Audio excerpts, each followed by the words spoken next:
কেন ভিডিও কলে দেখাইছে এবং তাকে নাকি বিয়ে করতে। শুধু আলবি এবং তিথি না, আলবি এবং তিথি সবার পরিবারের একজন একজন আইনের আইনে জিজ্ঞাসাবাদ করা আপনারা হবে। দেখেন তিথি তিথি কি বিষয়ে জামিন পাইছে। শুধু জামিন নিয়ে দায় সাইডে যাবে না, তাকেও আইনের আওতায় আনতে কি হবে। কারণটা দেখায় জামিনটা নিছে, সে কিভাবে জামিনটা পাইছে, কোন কোর্ট তাকে জামিন দিছে, কত নাম্বার কোর্ট, জজের নাম কি, এগুলো আপনারা ইনফরমেশন বের করেন।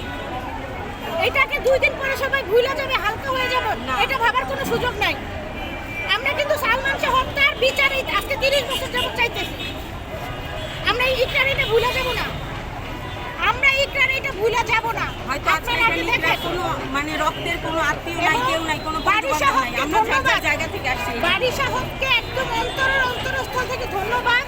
সে এই মানববন্ধনটা ডাকছে, সে কতটা মানবতা থেকে কতটা আঘাত পায়া মানসিকভাবে কতটা মানে তার আপু যেটা সেটা হচ্ছে যে আলভি এবং তিথি